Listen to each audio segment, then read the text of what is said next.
All right, I think we're live. So thank you, everybody. Thank you for clicking on the video. You're watching Knight Drive Live. So in this one, my name is Damian Knight. If you haven't watched the show before, basically I make a lot of different videos having to do with Corvette, overlanding, everything automotive, SEMA events, different types of things. And I thought, you know what? We need a daily show. We need something to where automotive people can gather and have a conversation. So today I'm going to give you a little preview here of what we are going to be getting into. And first we have this very interesting rendering that will be, is it a Corvette? Is it not a Corvette? We'll have to find out. We're going to talk about the new Chevy Express Z06. Kinda. We're going to get into the Harley Davidson Livewire motorcycle EV. Very interesting. And we're going to talk about the Koenigsegg Gemera. Being give, apparently, and Mira being more, according to Chris von Koenigsegg's mother. And then we're going to continue the conversation with Elon Musk versus Mary Barra. And the battle of Tesla versus GM in the EV wars of 2020. So that's about it there, folks. We're going to get into the conversation here. You're watching Knight Drive Live. So hope everybody had a good day here. We're going to try and gain some consistency here. I'm going to try and always, I haven't decided on the time frame yet, but I'm going to try and get work on that there. Obviously, everything's going to improve over time, but the idea here is while we're live, I will monitor the comments. So if you have something to say about any of the subjects, go ahead and throw a comment there in the live chat. I will respond to it. If you're watching this as a recorded session that's already been posted, then feel free to leave a comment, and then I'll probably bring up your comments the day following. So, yeah, the first thing I did come across that I kind of brought up there was this very interesting rendering. This is a C8 Corvette. Obviously, people love to do renderings. We have so many different types of software out there, but a lot of comments were made that the new C8 kind of handles like the R8, the Audi R8. So somebody threw an Audi R8 front end on a C8 kind of midsection and back end. So let me know what you think of that. I personally, I've had a number of vets. I'm not hugely in love with the C8 front end. I'm not in love with the base model. I'll just say that. I'm kind of waiting. There's a few design quirks, like the car overall, but I kind of thought this was an interesting rendering, and it doesn't work bad, quite honestly. So I don't know. Tell me what you think about that. But, you know, getting into GM here, this is very interesting. This is the new, well, not the new, this is like the 20-year-old Chevy Express. Vans don't change much. That's the interesting thing. But GM thought, you know what, if you're buying a van, we're going to give you a little more stank under the hood. So this thing's coming with a 6.6 liter option now, 401 horsepower, 464 foot-pounds of torque. In these vans, and they're saying that most customers were opting for the 6 liter option anyway. In fleet sales, you know, often companies they won't skimp on pennies at times.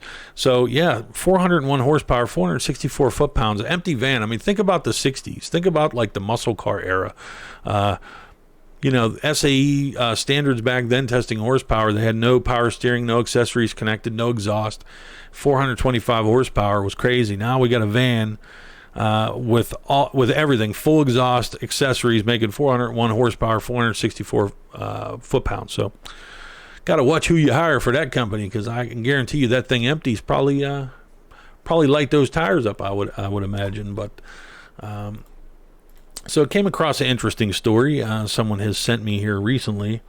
Let me see if I can give you this view. Check this out. Cut corners while holding on to an expired license plate. Yeah, maybe a few of us have driven around town with an expired plate, but last week Slidell police pulled over a man with a plate from 1997, guys. Oh. Yep, that was a good year. The Slidell Police Department, of course, posted it on social media. When asked about the plate, the driver said, "Sorry, officer, I've been busy lately, and I totally forgot to renew my Sorry, bud. I've been busy," he says. I've just not put it on my schedule. Crazy. I was thinking 1997 plate. I'm thinking, what's the chances that this vehicle was like an 02 or something? I mean, they didn't include what the vehicle type was, or the age. I'm hoping it's a pretty elderly guy, but I'm wondering if they let him go or not. If it were me, I'd have been shackled over that one. But so yeah, in the last show yesterday, I had a commenter that brought up our discussion about Tesla and GM. He said he had a Chevy Bolt, and he talked about Harley Davidson having EV charging stations. So I decided I'm going to take a look at Harley Davidson. I'm not a huge bike guy personally, but because I just felt like, I was dangerous enough on four wheels. I didn't need to go on two. Have had a couple bikes, but didn't keep them on purpose. But this is the 2020 Harley Davidson Livewire. And Harley is, obviously a staple brand in America, goes just way back. I mean, they were breaking records on the beaches of the United States in 1920. So they're trying to find their relevance. I think they have a very much a dedicated older crowd, obviously do a lot for veterans and things like that, but this is the 2020 Livewire. They're trying to appeal to kind of a younger crowd. So this has about 140 plus miles range around town, a 15 kilowatt battery on board that starts about $29,799. So but a great commuter bike, obviously. And Harley Davidson now has installed EV charging stations across the board at all their dealerships. So they allow unlimited charging there, a level 1 type of charge. So they kind of want you to hang around. But Harley has also partnered with basically a company here that I have that I'll get back to you on that, but to where you can get up to 500 kilowatt hours of charging over 2 years, whatever comes first. And so with a 15 kilowatt hour battery, 500 kilowatts gets you quite a ways. But very interesting looking bike. Performance numbers, which I'll scroll down to here, are not bad. 86 foot-pounds equivalent, essentially 105 horsepower. So 0 to 60 in about 3 seconds. And like I said, it has good range, mixed use range of 95 miles. So this should be pretty appealing. Harley Davidson, I was curious about looking into them as a company. They are profitable. They've been buying back shares. They seem to feel like they're on target. They've actually opened a lot of dealerships internationally, France, Poland, Israel. So they have a strategy, they say, and the company is surprisingly stable. Looking at the investor relations information that I was taking a look at just to see where the company was at, because I've obviously a motorcycle brand, big traditional hogs, they've kind of I don't know, they're not quite a thing as much anymore, and that was probably due to a variety of reasons. But tow a trailer, not sure on that. If you're referring to the Harley bike, I don't know. I don't know what you're referring to, Luong, but let me know. So moving on, I am going to have to just bring up, I decided this, there's just something about this car that grabbed me, and obviously this is a $1.8 million car, but I just absolutely love the organic design of this vehicle. It's so good.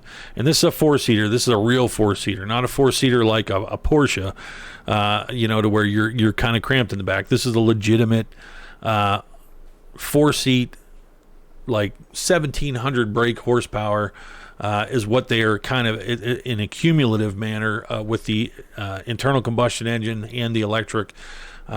Just going to have some incredible performance numbers. 1,100 brake horsepower of combined electric power alone, they're saying on board. So this is going to be a 250 mile per hour capable vehicle, and it's just stunning to look at. Chris von Koenigsegg, he is a very just out of the box thinker. He's created an incredible brand. I love the design of this vehicle, but they really pushed the envelope in terms of design, in terms of manufacturing. They incorporated 3D printing very early, metal 3D printing, I should say. So as you can see, this is the no B-pillar here, big traditional Koenigsegg door actuation, but at the same time, just a true four-seater that is going to be just blisteringly fast. 8 cup holders in this thing. He wanted to highlight, he tried to release this car in Geneva, and Geneva got canceled because of the virus that's going around. But 1 cup holder is chilled and 1 cup holder is warmed. So he was saying you could have your milkshake and your coffee and keep them both in good shape. But the stunning thing for me, some of you guys out there may understand this, but it shocked me quite a bit, is he talked about the torsional rigidity of the carbon structure.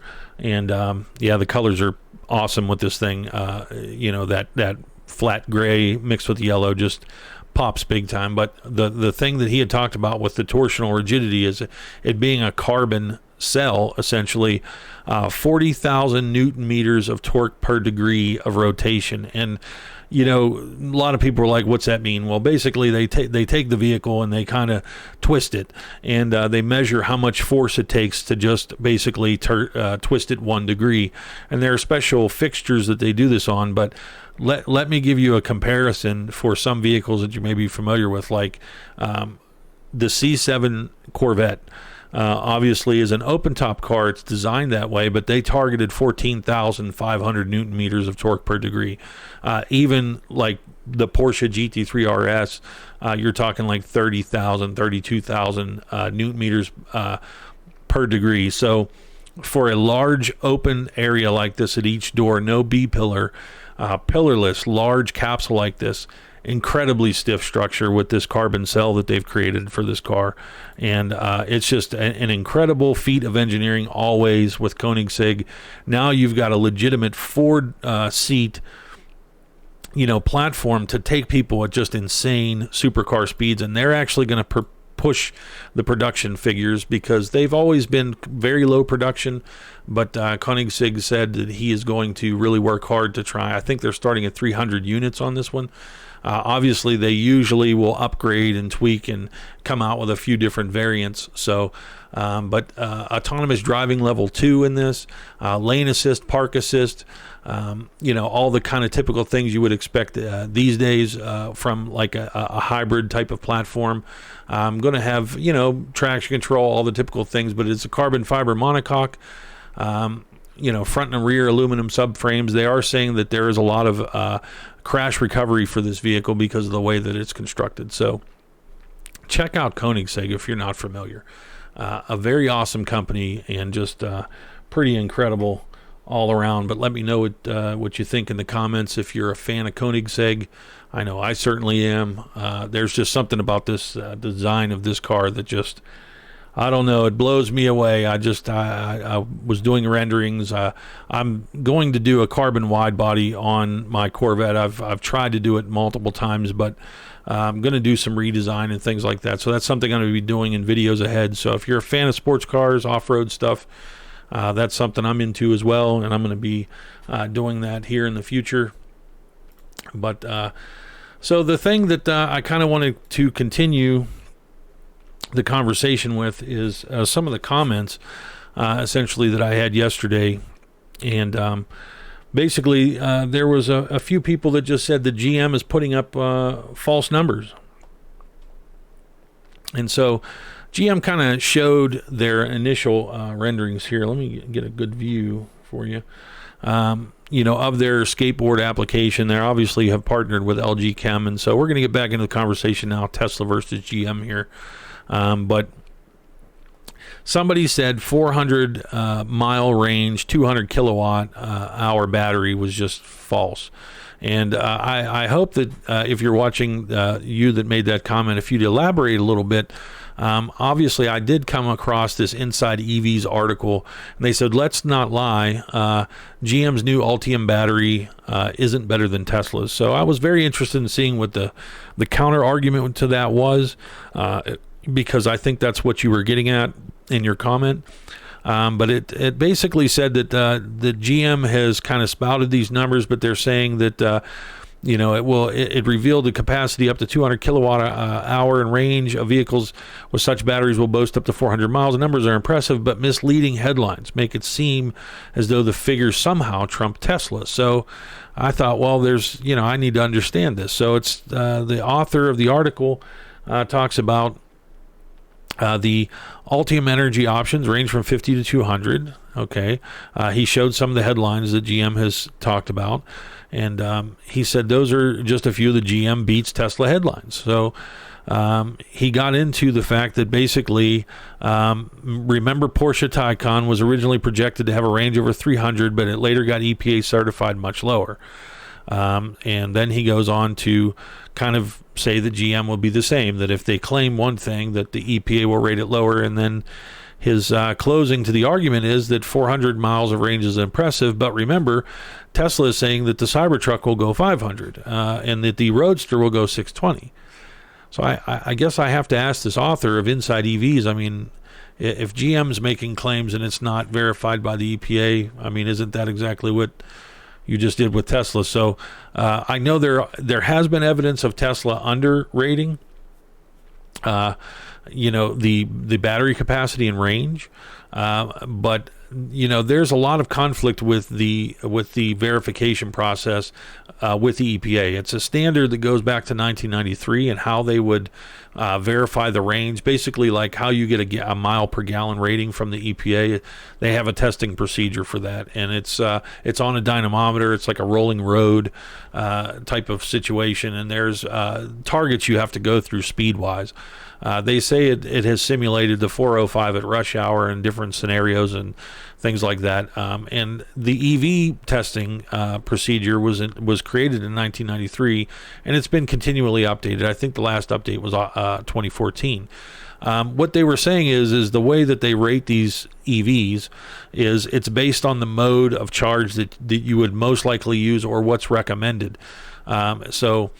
Typically, some of these manufacturers, they will recommend, for longer battery life to not peak charge it. They will say charge it to 80% or 90%.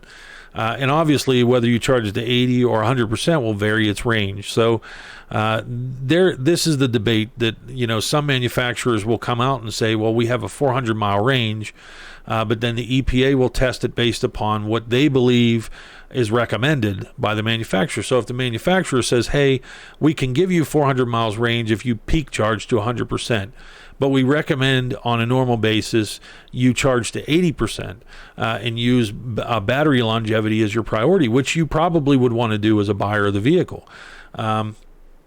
The EPA will test it in that 80% capacity, and that will release its figures for range. So you understand that it's not always what you hear from the EPA is not necessarily what you will get as a user. So that's a big thing that I think is being left out. There's a lot of, and so interestingly, the Nissan Leaf was getting vastly underrated, and then suddenly in 2014 its range went up almost 10 miles and it didn't change anything. And the way that Nissan accomplished that was they took away the option to basically charge the battery for longevity at 80%. They said we just eliminated the mode that keeps your battery healthy, and by that standard then the EPA tested it in a higher capacity and then gave it a higher rating. So just understand when we're talking about EVs, this is how they're rated. And so much like you see the EPA rate something at 24 miles per gallon highway, people will be on a forum saying I got 32. It's how you drive it, it's how you charge it. It's gonna apply either way. So I think that's, these are the critical things that kind of go along with the conversation of EVs.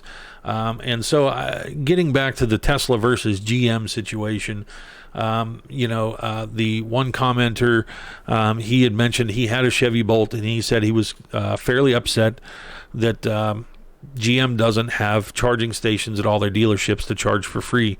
And so that's kind of what he got in. Noah Tarzan, what's up, man? I see you comment here and there. How are you? So basically, the deal is, GM hasn't installed chargers at their dealerships. That was something that the guy who commented on the video yesterday mentioned.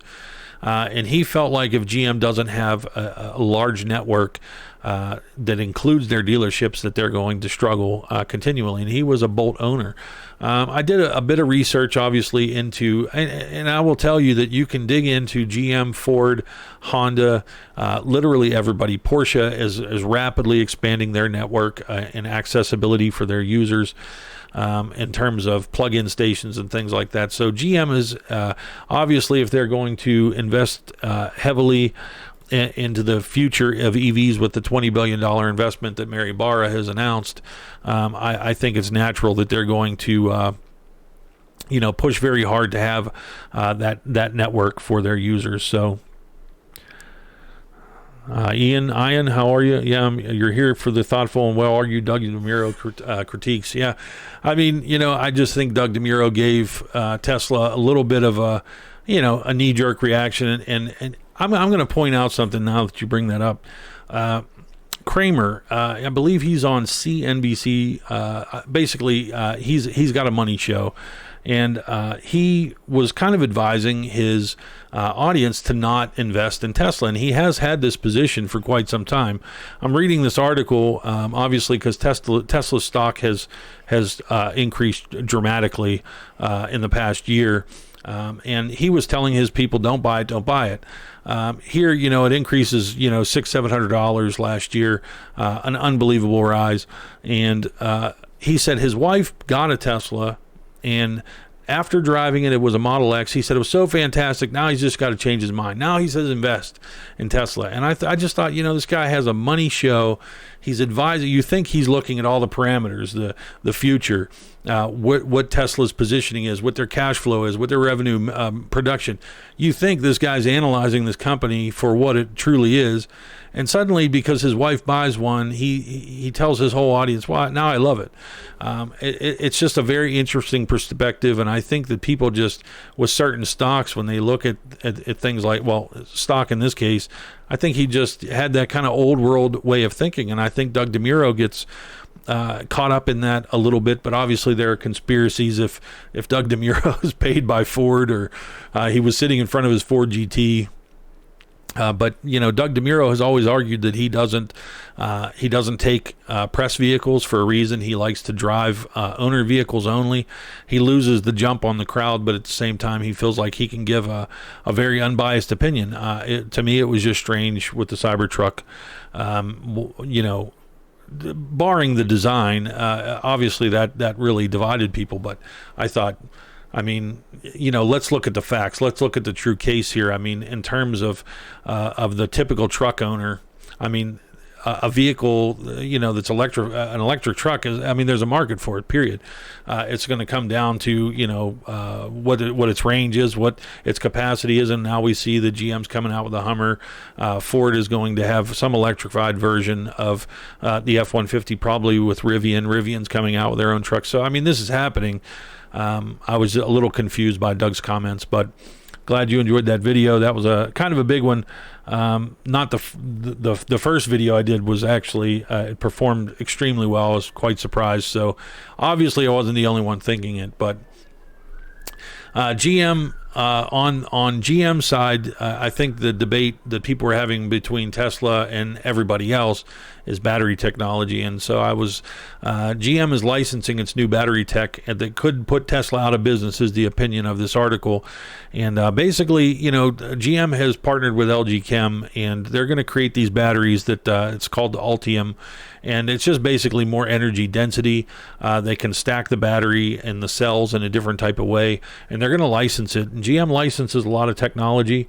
They've done it with their MagRide suspension that they've co-developed with another company off the top of my head. I can't think of who they were, but basically this is something that GM does quite frequently. And I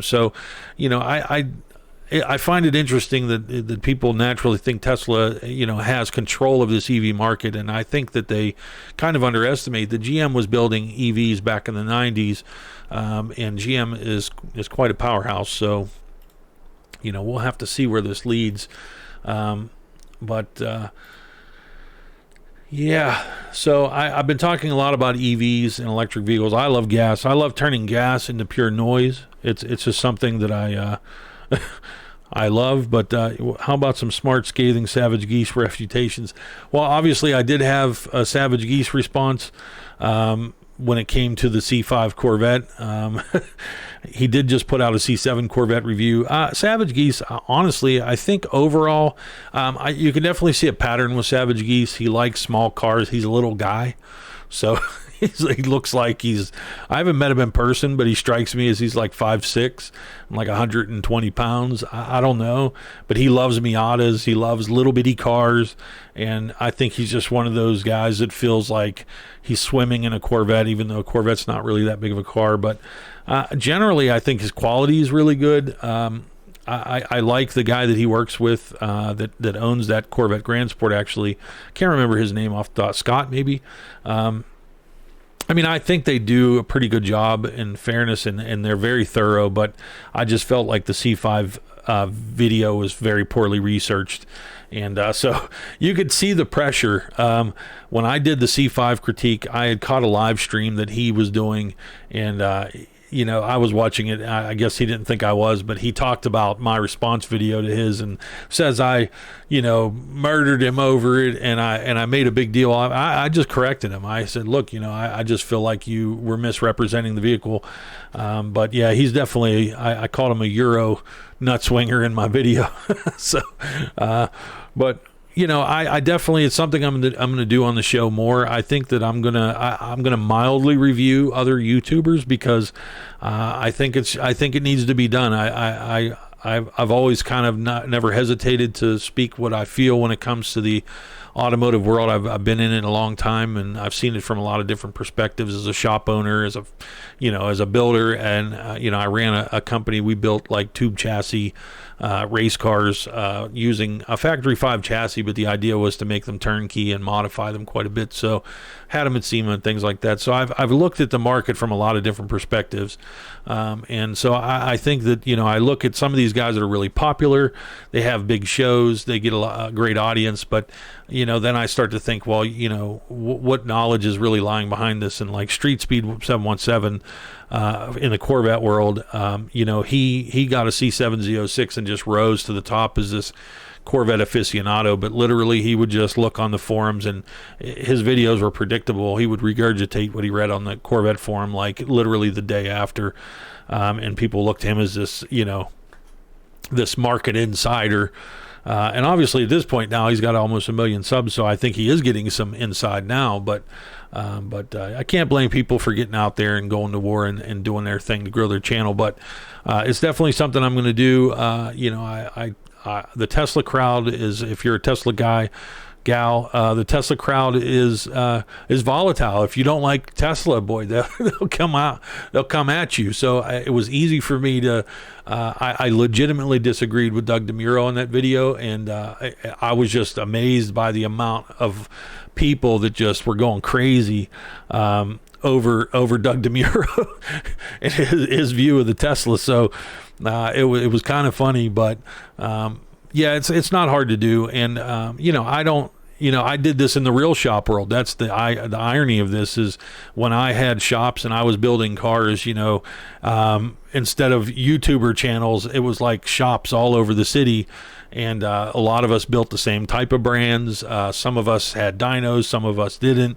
And, there was just do you have equipment, skill, and ability? If you do, then you ride your work. If you don't have those things, then the way to do it was to talk, talk BS on people and things like that. So, and it does work.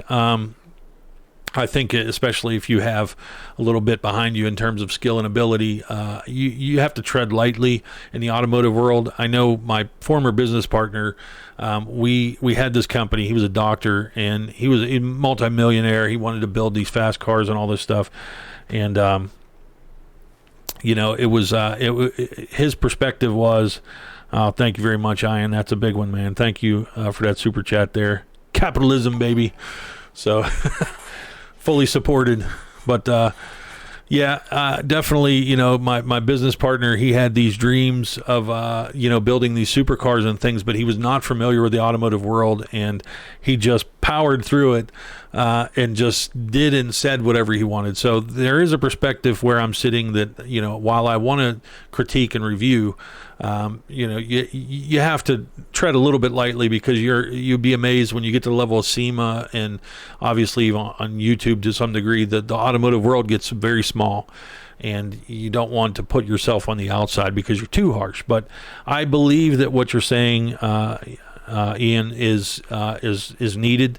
It's something that I'm definitely going to do, and and if you have any channels you would want to suggest that you think I could take a look at, obviously there's tons out there, and I watch a few, but I'm going to continue to do content on my end in terms of working with Corvettes and off-road and things like that, but I want to do more reviews myself, just to do it, not because I necessarily want to be a reviewer, but just to get more perspective. And I go to all kind of events. Lil Unk in the comments, as you can see, he's known me for a long time, and he can vouch for sure. He's been around a lot of my businesses, and he goes back quite a ways. But as I gain energy with this, it's just my hope that I can give people a place to go and ask questions. And I'm really hoping the conversations get deep with this channel and this live show that I do, because I can get into anything. We can go into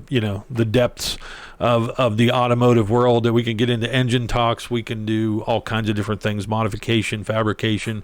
I've pretty much done it all besides sew interior. So I love talking about it, and love having comments and guys like yourself that jump in there and want to get in the conversation. So I really appreciate that super chat and supporting the effort. It's motivational for me. Obviously, it's a lot of work to do this, but it's just something I'm real passionate about. So definitely, I want to continue the talk about EVs and things like that in the future.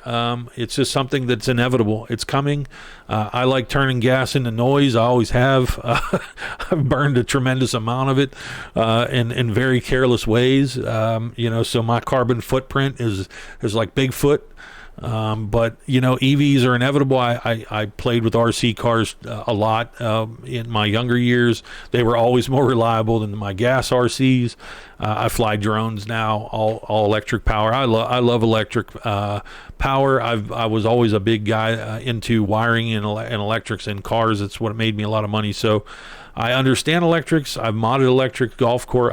The only reason I ever golfed was because of golf carts being electric. So, I love the technology of it. Let me show you something real quick if you're still with me, and I'm going to show you how much I just dig it. If I can find this, I moved it. Let me see here. Where did I put this? I got to show you this build. This was pretty awesome, and this is something that I would say is what's ahead for us when it comes to Teslas and what Teslas bring to the table. So check this thing out.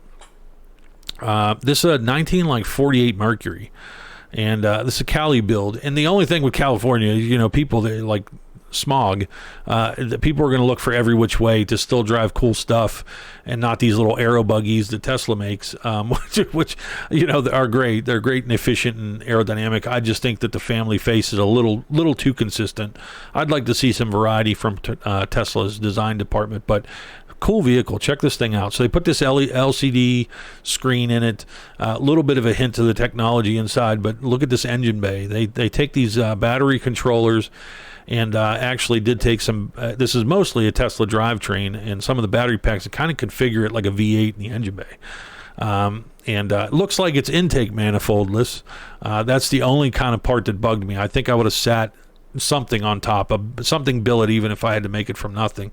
Obviously, this was not a small budget build, but big cooling system for the batteries, Willwood pedal assembly, really clean, but has that patina to it. Great configuration though. Has the charging port there. Pretty cool looking car. Really love the scheme of it. And you have to figure, like, there's these controversies you see online where some guy in a Dodge Ram like diesel will park in a Tesla supercharger, and con war will ensue, and these people will get into a big fight called police.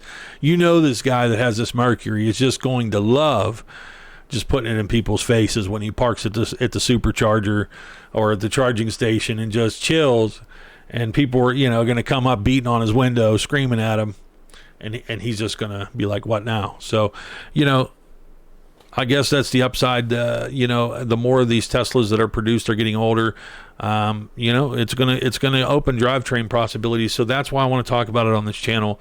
I just think it's inevitable that we're going to just see this grow, and I think SEMA 2020 is going to be a huge indicator for that. I'm looking forward to going, And so that's just something that I feel it's my responsibility to know about this stuff, and kind of pass it down to the viewers. But I don't think, if you look at people reviewing Teslas on the internet right now, it's tech people, and tech people that know iPads and know Samsung phones and all this stuff feel like that's part of their repertoire now, is to talk about Teslas. But Tesla, even though it's trading like a tech company at $800 a share, it's a car company. And I mean, they still need to fit into what car people expect. And obviously a lot of people that are driving them now are techies. They're like, I want to hit a button and play video games and all that kind of thing. But inevitably, as it grows, there are people that are going to say, hey, I need more than just some creative tech. I want performance. I want to know what, is it going to handle or not?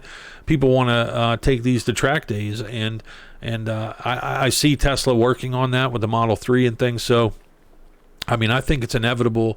This is where the car scene is heading, and I want to be an automotive guy, a gas burner, a builder that knows about it. So that's my focus, and that's what I'm going to commit to. So that's about it, guys. Obviously, I'm hoping this channel grows, and in general, I've grown this in the past couple months a lot. Had some great hits on the Tesla videos, had some good ones on SEMA videos, so it's grown the channel quickly from inception. So I'm really going for $100,000 goal. Look at you. Gave me the super chat, boy. Low Unk, man, here you go. But thank you for that. You know that.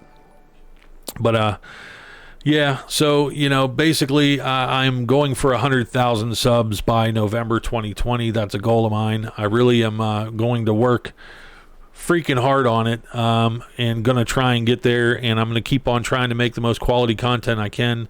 Obviously I take the drones, we do all kind of different things, but I'm gonna be out there hitting the block as hard as I can, and we'll see what happens. You know what I mean? All you can do is give your best shot. So thank you very much, guys, for watching, and I appreciate your contributions there. It's very it's a big deal to me. I appreciate it. Motivates me. So that's about it, guys. Please leave me a comment if you've watched the recorded version of this video. I appreciate everybody watching the channel who's subscribed.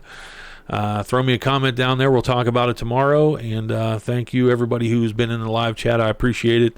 All the viewers at home. And you're watching Night Drive Live, and I'll catch you on the next one. See you later.